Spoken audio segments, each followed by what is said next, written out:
There are moments in life when everything quietly falls apart. Not loudly, not all at once, but softly, through unanswered messages, missed chances, and the slow erosion of believing you matter.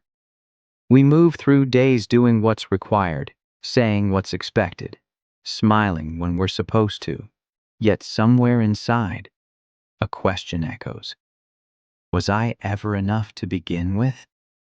This is a story about self-worth, about how we lose it without noticing, and how it sometimes returns from the most unexpected place. In a small, unremarkable town where nothing ever seemed to change, there lived a man named Adrian Cole. He wasn't broken in the obvious ways, but he had forgotten his value, and that forgetting shaped every step of his journey. Listen closely, because this story isn't just about him, it's about you. Adrian Cole lived a life that looked complete from the outside. Every morning he woke before the sun, not because he loved mornings, but because it felt responsible. He brewed his coffee the same way every day, 2 scoops, no sugar, stood by the window and watched the town stretch awake. The streets were familiar, the sounds were predictable, and so was he. Adrian was the kind of man people described as reliable, not inspiring, not unforgettable, just dependable. At work, he was always early. He listened more than he spoke. When something went wrong, his name was the first suggestion. When something went right, it quietly belonged to everyone else. He didn't complain. He told himself that being needed was enough, that usefulness was a form of value. But beneath that calm routine lived a belief he never said out loud. If I stop giving, I disappear. Adrian's self-worth was built on being useful to others. He answered calls late at night, took on extra work without question. He remembered birthdays, fixed problems, carried weight that wasn't his. And every time someone said, "I don't know what we'd do without you," it felt like oxygen. Still, when the room emptied, so did the warmth. He went home each evening to a small apartment that echoed more than it should. The walls were bare, not because he didn't care, but because he'd never felt permanent anywhere long enough to decorate. He ate dinner alone, often standing, scrolling through messages that rarely included his name, unless someone needed something. And yet, he told himself he was fine, because admitting the truth would mean facing the fear underneath it all, that maybe without effort, without service, without constant proving, he wasn't enough on his own. You know this feeling, the one where you try harder not because you're passionate, but because you're afraid. Afraid that if you slow down, someone will realize they don't need you anymore. Afraid that love, respect, and belonging must be earned every single day. Adrian believed rest had to be justified, that saying no made him selfish, that his worth expired the moment he stopped performing. And so, he kept going. He kept showing up with quiet discipline, kept offering strength even when his own felt thin, kept mistaking exhaustion for purpose. But life has a way of testing the stories we tell ourselves. And soon, Adrian would face a moment that forced one impossible question to the surface. If everything I give is taken away, who am I then? That question followed him like a shadow, unanswered, uncomfortable, waiting. And this, though he didn't know it yet, was the beginning of his journey. Adrian believed that if he just did a little more, everything would finally feel right. So he leaned into effort like it was a lifeline. He arrived earlier than necessary and left later than expected. He volunteered before anyone could ask. When problems appeared, he stepped forward instinctively, as if solving them might quiet the question he carried inside. There was a strange comfort in exhaustion. It made him feel necessary. It made him feel visible. And for a while, it worked. His manager nodded with approval. Co-workers smiled when they saw him coming. His phone buzzed more often. Small victories stacked up. Praise in passing, trust implied. Responsibilities increased. These moments fed him. They whispered, "See, you matter." Adrian mistook that whisper for truth. He started believing that worth was something you could accumulate, like hours worked, like favors owed, like being indispensable. He told himself that this was motivation, that this was discipline, that this was purpose. But beneath the surface, something fragile was forming, because every success came with a silent condition. Don't slow down. Don't disappoint. Don't need anything in return. He noticed how uneasy he felt when there was nothing to fix, how rest made him restless, how silence made him doubt himself. On days when no one asked for his help, he felt strangely hollow, as if usefulness was the only language he spoke fluently. At night, when he lay in bed staring at the ceiling, his thoughts replayed the day like a ledger. What he had done right, what he could have done better, who he had pleased, who he might have let down. Sleep came late, crowded by the fear that tomorrow he'd have to prove it all over again. You may recognize this rhythm, the cycle of trying to earn what should have been inherent, the belief that self-worth is fragile and must be constantly protected through effort, the quiet pressure to be exceptional just to feel acceptable. Adrian didn't ask himself what he wanted. That question felt unfamiliar, even dangerous.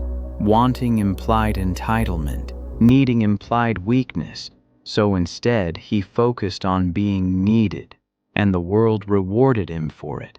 But rewards built on conditional value are unstable. They depend on performance. They vanish when circumstances change. And Adrian didn't see the flaw yet, only the momentum. He thought he was building a life. In truth, he was building an identity that could collapse the moment he was no longer useful. Still, there was hope in his eyes, a cautious optimism. He believed he was getting closer to something meaningful, that if he kept going, kept giving, kept pushing, one day he would finally feel secure in who he was. But life rarely lets us cling to illusions for long, because sometimes the very thing we build our worth upon is the first thing taken away. And when that happens, everything we avoided begins to surface. The fall didn't announce itself. There was no dramatic warning, no moment where the world paused to prepare Adrian for what was coming. It arrived the way most real losses do, quietly, wrapped in routine, disguised as another ordinary day. He was called into a meeting he didn't expect. The room felt smaller than usual, the air heavier. Faces that once looked to him for answers now avoided his eyes. Words were spoken, careful, rehearsed, polite, but none of them softened the truth. Changes were being made. The direction was shifting. His role was no longer essential. Adrian listened without interrupting. He nodded when expected. He thanked them for the opportunity. Discipline had trained him well. He carried himself with dignity, even as something inside him fractured. It wasn't anger that hit first. It was confusion. He walked home in a fog, replaying every late night, every extra task, every moment he had chosen work over rest, giving over, asking. He searched for the mistake that must have justified this ending. Surely effort counted for something. Surely loyalty meant protection, but the answers didn't come. At home, he sat on the edge of his bed, still wearing his coat, staring at nothing. The silence pressed in. His phone stayed still. No messages, no reassurance, no one saying, "This doesn't make sense." That's when the doubt turned cruel. If all I am is what I do, and I can no longer do it, then what am I now? Failure wrapped itself around his chest, not as a single event, but as a verdict. It whispered that his value had been overestimated, that he had confused being helpful with being irreplaceable, that he had believed in a version of himself that only existed while he was producing something useful. You know this feeling too. When effort doesn't protect you, when discipline doesn't guarantee security, when motivation collapses under the weight of reality. Adrian felt exposed, stripped of the role that had defined him. The praise that once fueled him now felt like a memory from someone else's life. He questioned every choice, every sacrifice, every moment he had pushed through exhaustion just to be seen. And the hardest truth wasn't the loss itself. It was realizing how much of himself he had tied to something that could disappear overnight. The days that followed blurred together. He went through the motions, but the purpose was gone. Without a place to pour his energy, his thoughts turned inward, and they were not kind. Failure, he learned, doesn't always shout. Sometimes it sits quietly beside you and asks a single question you're not ready to answer. Who are you without your achievements? Adrian didn't know. And instead of facing that question, he did what many of us do. He ran from acceptance, from grief, from the truth that something had ended. And in that running, he would lose even more. Adrian refused to let go of the story he had told himself. He woke each morning as if nothing had changed. Same alarm, same coffee, same routine. But the meaning behind it was gone. Still, he held on to the habits, believing that discipline alone could reverse what had already happened. If he stayed sharp, stayed ready, stayed useful, maybe the world would notice its mistake. He refreshed his email too often, replayed conversations he couldn't change, imagined alternate endings where someone realized his value too late. This wasn't hope. It was denial disguised as effort. Adrian measured himself by an old ruler, one that only counted productivity, approval, and external validation. Without those numbers rising, he felt himself shrinking. He compared his present silence to his past busyness and decided it meant something about his worth as a person. So he clung tighter. He offered help where it wasn't asked for, gave advice where it wasn't needed, said yes even when it cost him energy he no longer had. Each action was a plea disguised as generosity. See me, choose me, confirm that I still matter. But the world didn't respond the way he hoped. People were polite, distant, busy with their own lives, and every neutral response felt like rejection. Every unanswered message reinforced the fear that usefulness had been the only reason he had ever been welcomed. You may know this place, where letting go feels like losing the last proof that you're worthy, where moving forward feels like betrayal of the version of you who tried so hard, where identity becomes a prison built from past success. Adrian told himself that accepting the loss meant admitting failure, that releasing the old measure meant lowering his standards. He didn't yet see that the measure itself had been flawed, that it had never accounted for his humanity, only his output. At night, guilt kept him awake. Guilt for not doing more. guilt for feeling bitter, guilt for wanting recognition in a world that had moved on. He carried shame quietly, like a second skin. And the more he held on to the past, the heavier it became.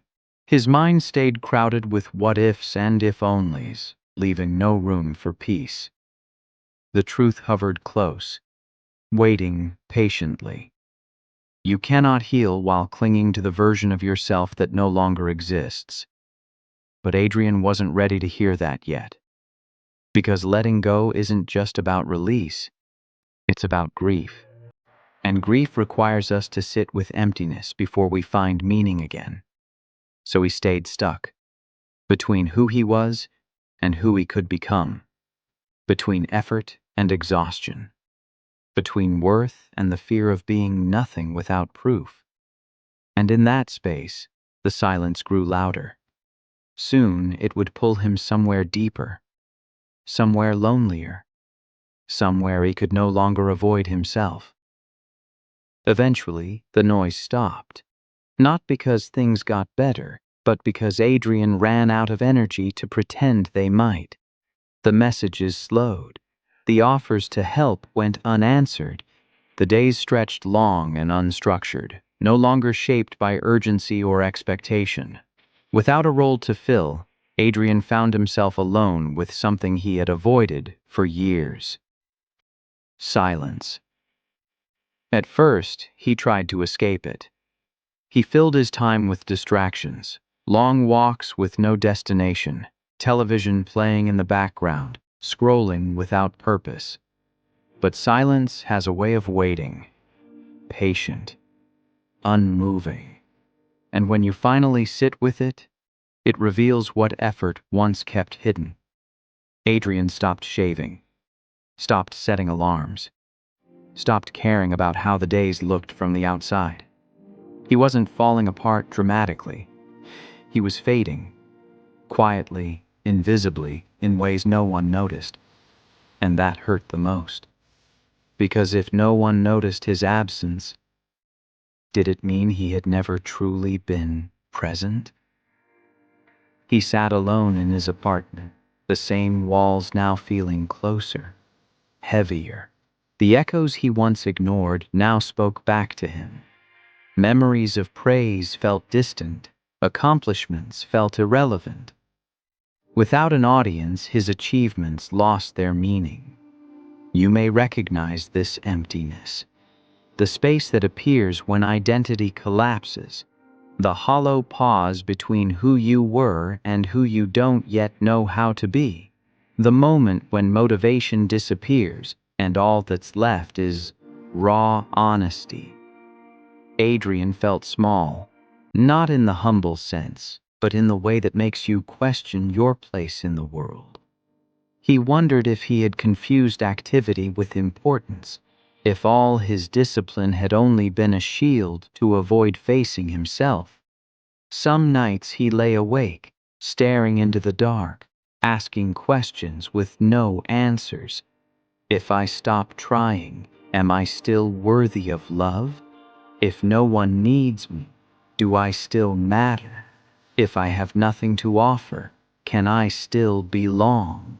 These thoughts didn't come with panic. They arrived slowly, like a heavy fog, settling, lingering, making everything feel distant. This was his lowest point. Not because he had lost everything, but because he no longer knew why he existed beyond what he could give. Yet even here, at the bottom, something important was happening.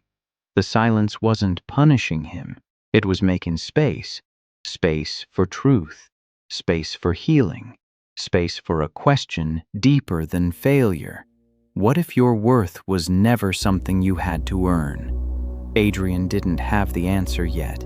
He only knew that the old ways no longer worked, that trying harder had led him here, and that something gentle, unexpected, would have to change. Soon, change would arrive, not as a solution, not as motivation, but as a moment, a simple moment with a stranger. That would remind him of something he had forgotten long ago. The encounter happened on a day that felt no different from the rest. Adrian was sitting on a bench near the edge of town, the kind of place people passed through without noticing. The trees stood still. The sky was pale and undecided. He wasn't waiting for anyone. He rarely was anymore. He watched people walk by, couples mid-conversation, parents tugging children along, strangers absorbed in their own urgency. Everyone seemed to be going somewhere that mattered. He felt separate from it all. Then someone sat beside him. Not close enough to intrude, not far enough to ignore, just present. It was an older man, ordinary in appearance. No dramatic entrance, no wisdom written on his face. He wore a simple coat, slightly worn at the edges, and held a paper cup of coffee like it was something to be savored rather than rushed. For a while, they sat in silence. Adrian expected the man to check his phone, to leave, to fill the space with small talk, but he didn't. He just sat there, breathing slowly, watching the world as if it wasn't something to conquer. After a few minutes, the man spoke, not looking at Adrian. Hard days have a way of making benches feel heavier.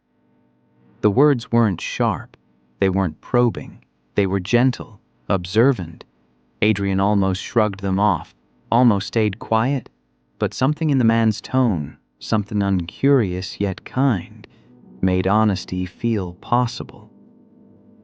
"I guess I've had a few," Adrian said. The man nodded, as if that was enough explanation. "You look like someone who's been carrying weight that no one taught him how to put down." That sentence landed differently, not because it was dramatic, but because it was accurate. No one had spoken to Adrian like that before, not in a way that didn't ask for justification, not in a way that didn't expect performance in return. They talked for a while, about nothing important. The weather, the town, how fast life moves when you don't ask it to slow down. The man never asked Adrian what he did, never asked what he was trying to become. He didn't offer advice. He didn't try to fix anything. He simply listened. And in that listening, Adrian felt something unfamiliar. He felt seen.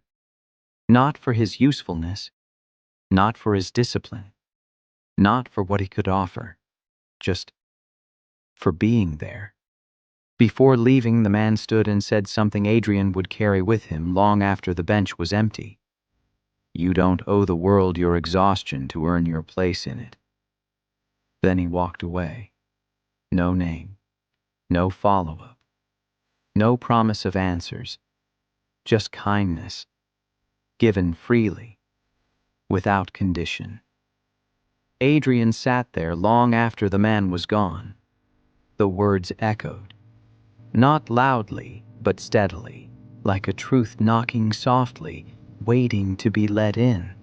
For the first time in a long while, he didn't feel invisible. And sometimes, that's all it takes for healing to begin. Adrian didn't wake up the next morning transformed. There was no sudden clarity, no surge of motivation, no dramatic promise to become someone new. What he felt instead was quieter and far more unsettling. He felt the urge to stay with the discomfort, stay with the questions, stay without rushing to prove anything. The stranger's words lingered in his mind, not as a command but as permission. "You don't owe the world your exhaustion." Adrian repeated it while brushing his teeth, while making coffee, while sitting alone in the stillness he once feared. For the first time, he didn't immediately reach for distraction. He began with something small, almost invisible. He stopped apologizing for taking up space. When he rested, he let it be. Rest, not recovery for the next performance. When he felt tired, he didn't judge it as weakness. He simply noticed it. This was discipline of a different kind, not the discipline of pushing through pain, but the discipline of listening. Adrian started taking short walks with no purpose beyond movement. He cooked simple meals instead of skipping them. He wrote in a notebook, not plans or goals, but thoughts he'd never allowed himself to finish. Some pages were messy, some were quiet. All of them were honest. He noticed how often his mind tried to measure his worth. You should be doing more. You're falling behind. This isn't enough. Instead of obeying those thoughts, he practiced letting them pass. Letting go wasn't dramatic. It was repetitive, gentle, unremarkable. And yet, something inside him softened. He realized how rarely he had chosen himself, not in selfish ways, but in human ones. How often he had abandoned his own needs to stay acceptable. How deeply he had believed that love required effort and rest required permission. Healing didn't feel like happiness. It felt like relief. Some days doubt returned in waves. He wondered if he was becoming lazy, if he was wasting time, if the world would forget him entirely. But each time those fears rose, he remembered the bench, the silence, the feeling of being seen without explanation. That memory grounded him. Adrian began to understand something quietly powerful. Self-worth isn't built through constant doing. It's revealed when you stop abandoning yourself. He didn't suddenly love who he was, but he stopped rejecting himself. And that alone changed the way he stood, the way he breathed, the way he moved through the day. For the first time, his life wasn't about earning a place, it was about learning how to stay in it. This was not the end of his struggle.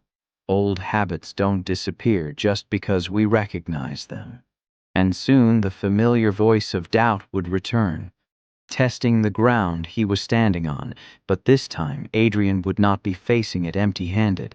He had something new now, a quiet sense of self-worth, still fragile, still forming, but finally, his own. Growth has a way of attracting resistance. Just when Adrian began to feel steadier, the old voice returned, not as a shout, but as a whisper he almost trusted. It came in the morning when his phone stayed silent a little too long. It came when he passed familiar buildings and wondered who had replaced him. It came disguised as practicality, asking questions that sounded reasonable. How long can you live like this? Shouldn't you be doing more by now? What if this calm is just avoidance? The voice didn't accuse, it reminded of urgency, of expectation, of the version of himself that survived by proving his worth. Adrian felt the pull. He caught himself scrolling job listings late at night, not out of excitement, but fear. He drafted messages he didn't send, considered reaching out just to feel relevant again. The old reflex to offer, to fix, to perform, itched beneath his skin. This was the real test. Not failure, not loss, but temptation. The temptation to return to what was familiar even if it was harmful. The temptation to confuse busyness with purpose again. To trade peace for validation because peace didn't yet feel productive. You know this moment, when growth feels fragile and the past feels certain. When old patterns call you back with the promise of safety, when discipline becomes choosing what not to do. Adrian didn't silence the voice. He listened, then questioned it. Was he avoiding responsibility or learning balance? Was he resting or rebuilding? Was worth really something that expired with time? Instead of reacting, he paused. He remembered the bench, the stranger's calm presence, the feeling of being enough without explanation. That memory didn't erase the doubt, but it softened its grip. Adrian chose restraint. He delayed decisions. He allowed uncertainty to exist without rushing to fix it. This, too, was discipline, the kind that trusts process over panic. Some days he slipped, reached for reassurance, measured himself too harshly, but he noticed it now, and noticing changed everything. Strength wasn't in never returning to old habits. It was in recognizing them sooner and choosing differently. Slowly, the voice lost volume. Not because it disappeared, but because it no longer controlled him. Adrian wasn't chasing peace anymore. He was protecting it.